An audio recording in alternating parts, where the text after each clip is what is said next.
So welcome everyone, and again, I'm Dr. Christopher Youngman. I'm at the new Gretna location for Children's Physicians. So today we're gonna talk about bullying. Hopefully, you don't have a lot of experience with this, but unfortunately, statistically, there's a good chance that you could, and we'll kind of talk about that in a little bit. Let's start with a definition of bullying, and this is any sort of aggressive behavior that involves negative, unwanted actions. This behavior is repeated, or at least has the potential to be repeated.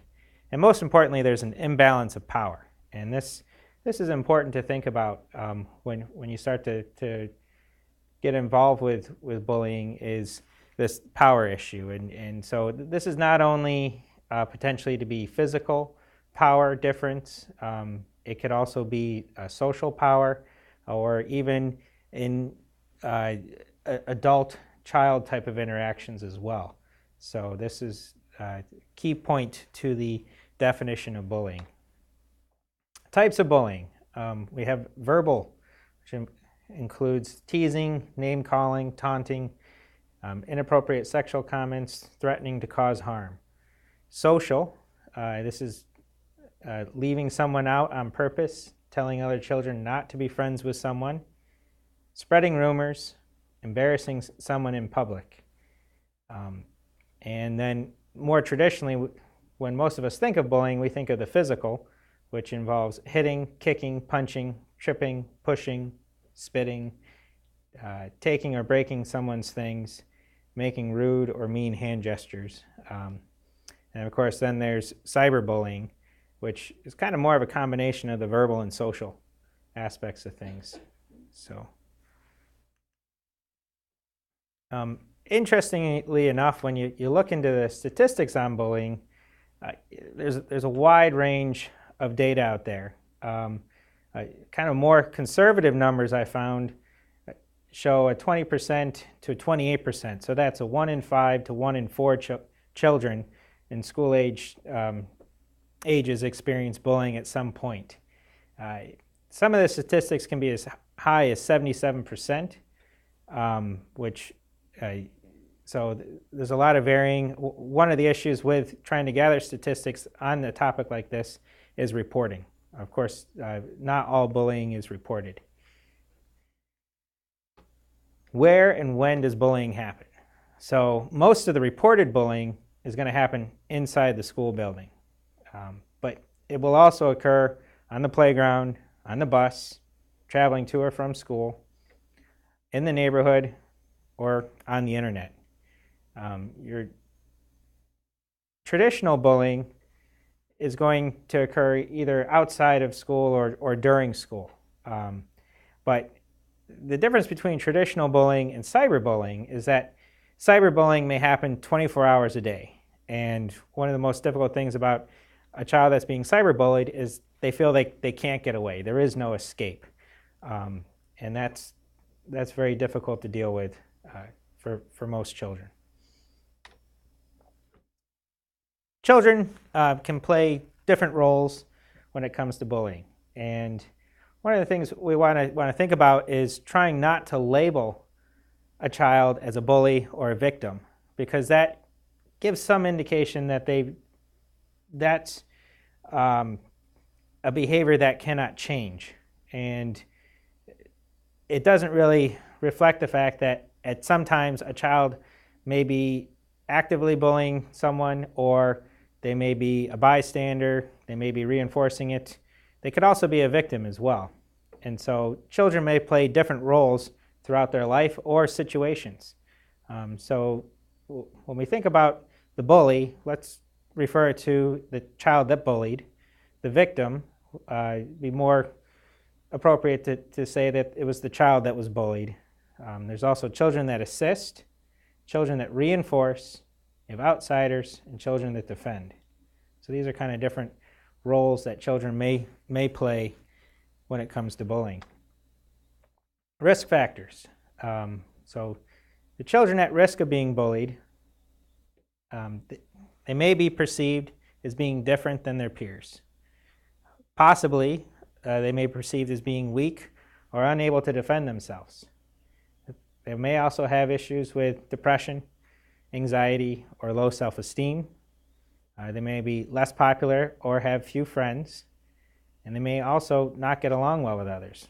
Now, these are generalizations, and they don't necessarily fit all children that have been bullied. But when you statistically look at a broad spectrum of children that are bullied, they may have some of these characteristics. And when we look at children more likely to bully others, there's two different types that fall within this category. You may have a well-connected child to their peers. They may have social power. They may be overly concerned about their popularity, or they may be the type of person who likes to dominate or be in charge of others.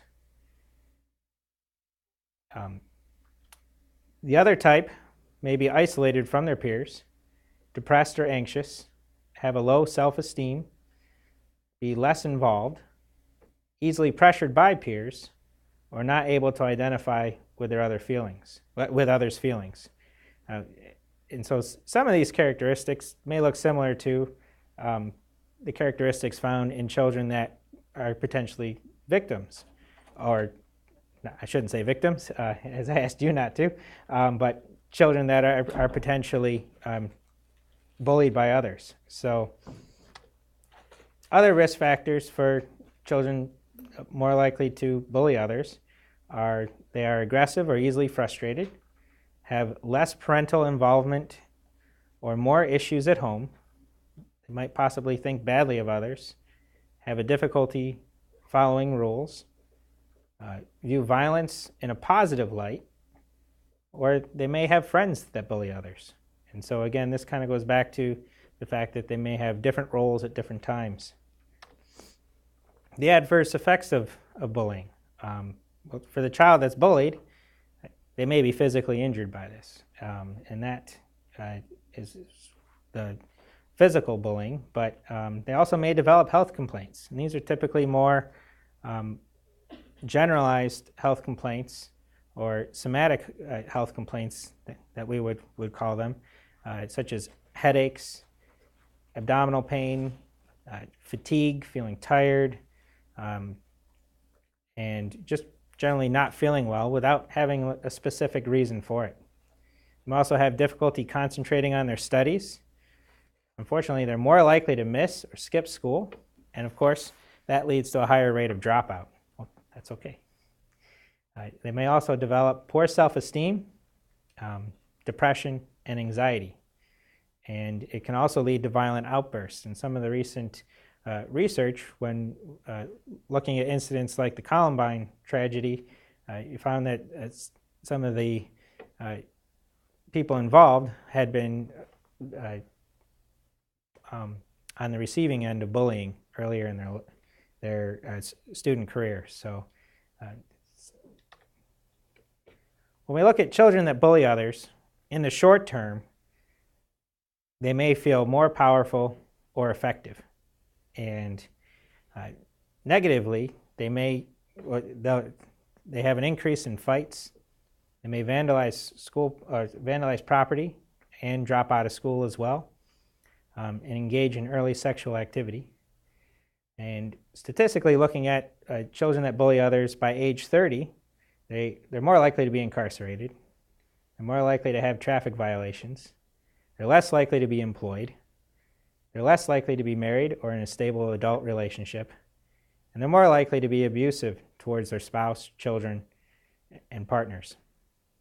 So this lets us know that the children that bully others need as much help as those that are bullied. When we look at the bystanders, there's an even significant effect noted on the bystanders. Our children that are witnesses to and stand by to acts of bullying are found to be more likely to abuse tobacco, alcohol, and other substances. They have an increase in mental health problems, depression, and anxiety. And again, they're more likely to miss or skip school as well. So significant impact on the other children involved, not just those that are bullied and those that bully, but also those that stand by and watch it happen. Looking at suicide and bullying, one of the interesting terms I found on the internet was bullycide.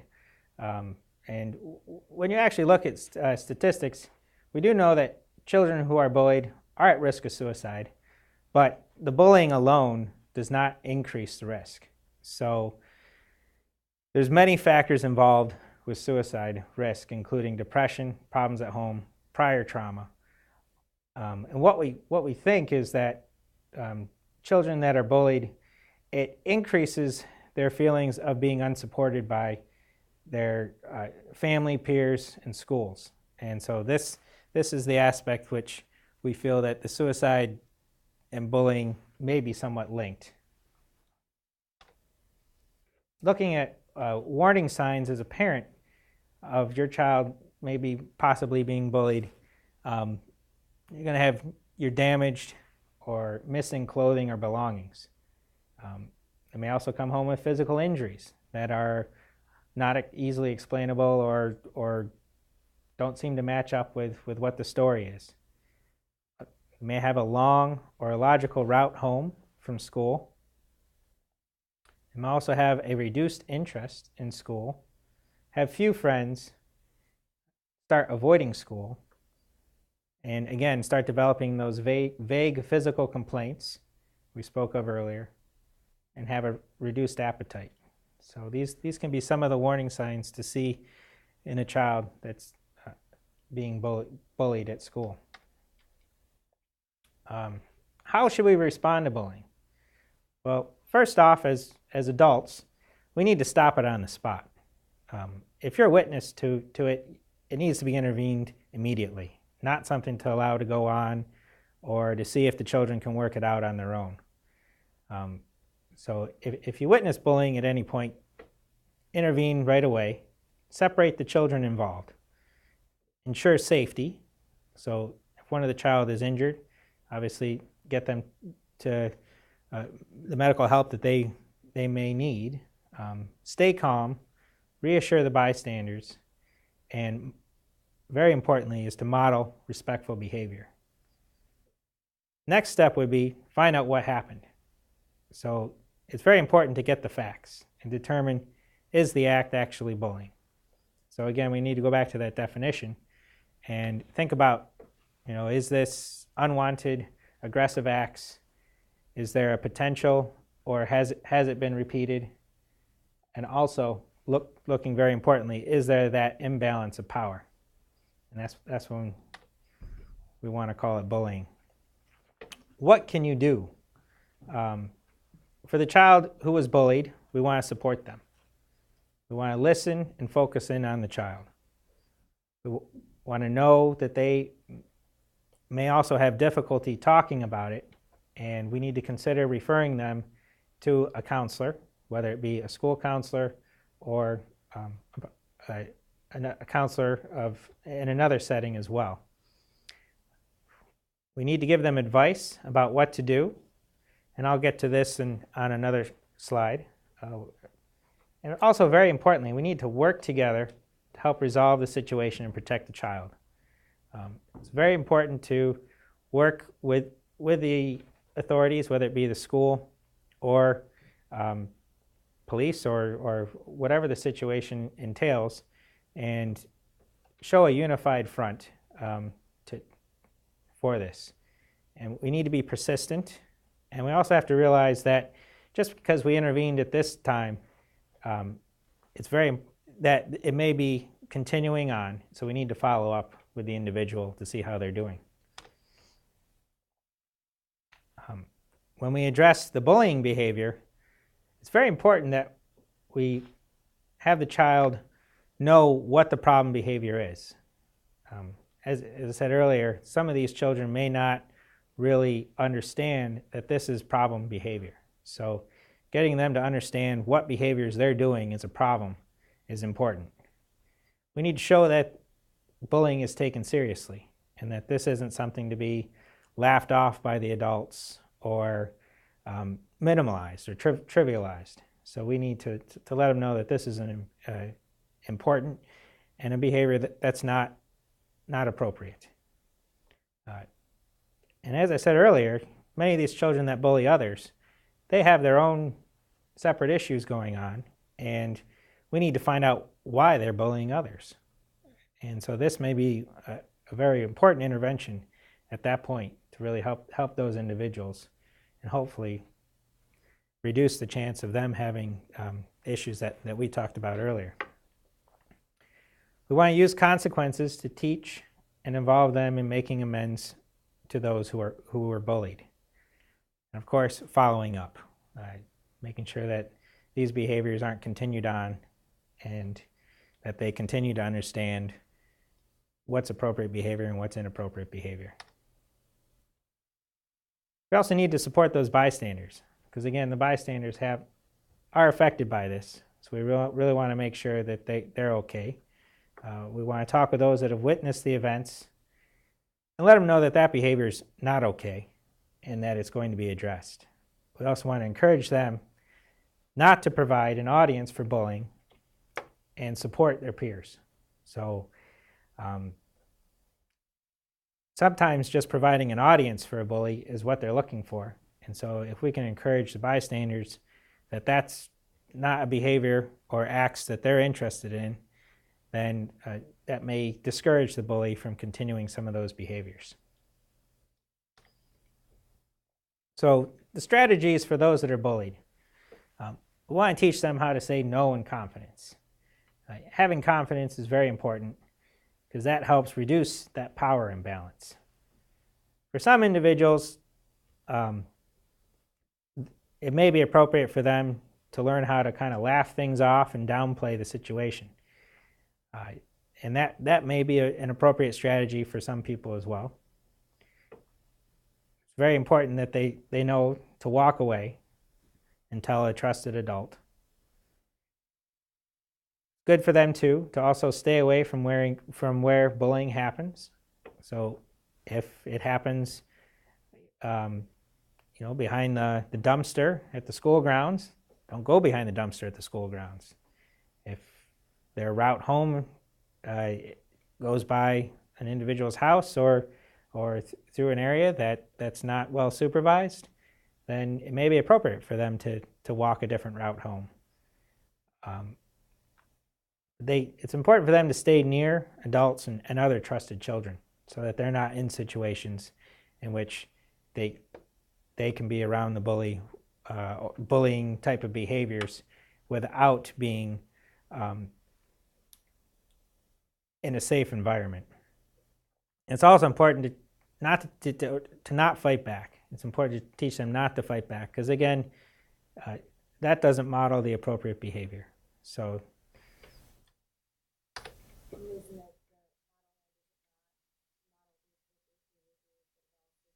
the attention that they're looking for by bullying shows them that if they do that, they're going to get a response out of it. Right. If you give them a response, they're going to continue to do it. Exactly. So it's almost like a child who's having a temper tantrum. If we feed into the temper tantrum, then it makes the temper tantrum stronger. So The 2.5-year-old, you try to stop the behavior before it happens rather than try to intervene sometimes. Yes, exactly. So as a parent, it's very important that we help our children understand what bullying is. And we need to talk with our children on a regular basis. So this is something that comes up in many different parenting topics, is that communication. Knowing what's going on in your child's lives, and not to the point of, you're a helicopter parent, but at least being involved and being interested in their lives. Some of the interesting studies show that children that have dinner with their parents on a regular basis have reduced incidences of high-risk behaviors. Yes? Oh, somebody who's always hovering over their child and knowing, not giving them any sort of freedom. So you want your child to grow and develop, but you also want to know what's going on and show an interest in your child's lives. So know about their daily lives and their activities. You want to monitor their use of technology and what activities they're involved in and who their friends are. You want to encourage your children to do what they love and let them know that the things that they're interested in are interesting and worthwhile things to do. Model how you treat others with respect and kindness.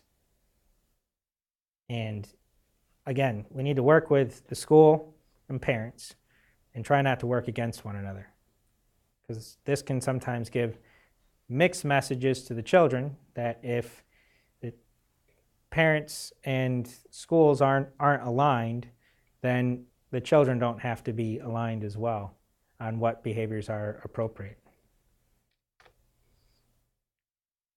When we talk about preventing cyberbullying, we want to be aware of online activities. We need to establish rules. We want to understand the school rules for technology use. This is very important because schools may have rules on what's appropriate behavior online, and there may be consequences for children that don't follow those rules. So it's important to know that and reinforce those same rules with your children. When we need to report bullying behavior or cyberbullying, first off, don't respond or forward cyberbullying messages. This kind of perpetuates that type of behavior and provides reinforcement for the behavior that's going on. We need to keep evidence of the cyberbullying. We want to block the person who is cyberbullying, if at all possible. Report it to the online services that it's going through. If necessary, we need to report to law enforcement if there are any threats of violence, child pornography, or sexually explicit materials. Any sort of victimization in which a video or photo is taken of a person who would expect privacy in a situation, stalking, or hate crimes. And we can also report to the schools. This is also an area in which there's a lot of recent legislation that provides support for children that are victims of cyberbullying, that the schools can get involved and help out in situations on the internet as well. So these are some excellent resources. This www.stopbullying.gov is a phenomenal resource for you, and as well as the other ones listed there. Thank you. I know it's kind of brief, but good overview of bullying. Does anybody have any questions at this point?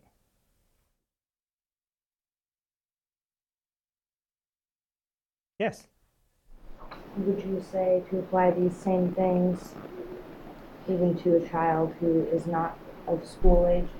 Like my 2.5-year-old, sometimes she has quite an ego about herself and a bit of an attitude, and I know where she gets it from, but would you apply the same preventive techniques and other things to a preschooler, a 2.5-year-old in the same setting? She goes to Westside Early Learning Center. It's more of a school than it is a daycare. And Okay. so would you apply the same things there, or would Yeah, many of the same things can be applied. Obviously, at the younger age, the child's going to have less insight into their behaviors. So most importantly, as adults, we want to model appropriate behavior. We want to intervene when we see inappropriate behaviors. And we want to let the child know what behaviors are appropriate. So all of that can relate to a child of any age, for sure. I know that when it comes to 2, 3, 4-year-olds, it's not always that they're bullying or doing it on purpose. It's, sometimes they throw temper tantrums, and a lot of the times, they're being two. But Right. there are times that it's almost like she knows exactly what she's doing, and she's doing it in a mean way. So, again, just as any child, when their behavior is not appropriate, you want to make sure that you're minimizing the type of response that they can get from it. Throwing a temper tantrum, or throwing her toys around, doing something like that. Treat it the same way you're going to try and prevent it, not give her the attention that she's trying to get out of it. Just try and stop it right away, and then hopefully it doesn't transcend when she's old. Now, if she is, physically harming someone or herself, then we would recommend timeouts and separation from the group at that point. And with timeouts, do you guys do or consider the universal? Most people think 1 minute for each age. I spoke with someone who went to a Behaven parenting class or whatever. They said that you should only give a timeout for a few seconds. Once you see that the child is about to start the behavior, if your 2-year-old is going to start screaming, you put them in a timeout just until they stop doing what they were going to do or are doing, rather than like for a 3-year-old, you give them a 3-minute timeout, a 5-year-old, a 5-minute timeout. The most important thing is consistency. So when you're in a situation of using timeouts, you want to be consistent, not only in how you give the timeout, but what you give the timeout for. So if this is a preemptive act, you don't need to do the full time period. We just recommend not to exceed the minute per year of age type of rule, because it may not be effective for that child. Now, children mature at different ages as well, so if you have a very mature child, they may need a little bit more time. You only want to put them in for as long as they need. Just the same, if you sit there and lecture a child for more than 20 minutes, they pretty much just stop paying attention and it's ineffective. Exactly. Yep. So consistency is key. Role modeling is key. And so whatever methods you use, we recommend just stick with consistency. You're welcome. Any other questions? Yes? I was thinking that role playing with your kids, especially the younger ones in elementary school, like that would probably do reverse roles on both sides so they can kind of understand. Excellent. Instead of watching, that is, understand it a little bit more instead of just telling them, because you tell them so much and they don't want to listen sometimes, so maybe just doing role playing in that way. Yep, role playing is an excellent way for children to learn, and especially situational responses, to get them to kind of have a little bit more insight and a little active participation into it and interest in it. So can definitely be excellent model to show them and go through different scenarios with a child when you role play, so that they can feel comfortable with different situations that come about. That's a really good idea, especially since with younger kids, like you said. Yeah, well, they like to play house, mom and dad, and then you can be the kid or you can be the bully and they could be the bully, and just know that behavior's mixed out on how to fix it, Right. And follow up with it. What do they do? How can you fix this? Especially since younger kids learn more that way rather than Through play. You tell a 3-year-old, no, you can't do that. It's better for them to, do you like it when I do it? Like with my daughter, she was biting at school. I tried everything, and then I finally asked her teachers. They told me to bite her back, and I was like, are you guys crazy? And I bit her hand one time when she bit me and said, do you like it? And we probably talked about it for 3 or 4 minutes, and she didn't never do it once again. So. Most of the time, we don't recommend biting a child back or striking a child back, because it can also send a different message as well, in which it does send a message that type of behavior is okay. So just use caution, and also make sure that avoid any sort of serious damage or injury to anybody.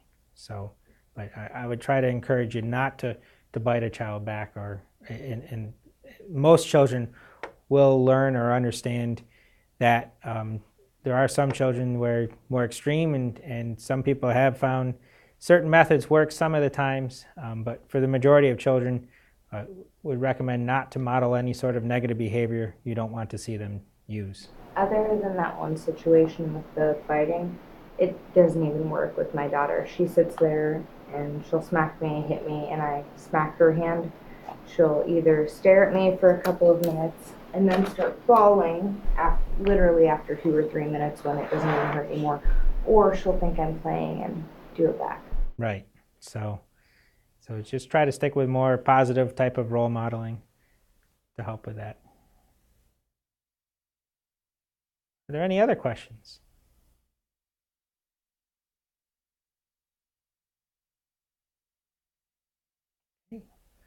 Well, thank you, everyone. Appreciate the time and effort to come in and listen to this. And so again, just very important too to keep in mind that statistically 1 out of 5 to 1 out of 4 children will experience bullying at some point in their school-age careers. And so it's important to teach them how to handle this, talk with them about it, let them know the behavior is not appropriate, and support them. So, thank you.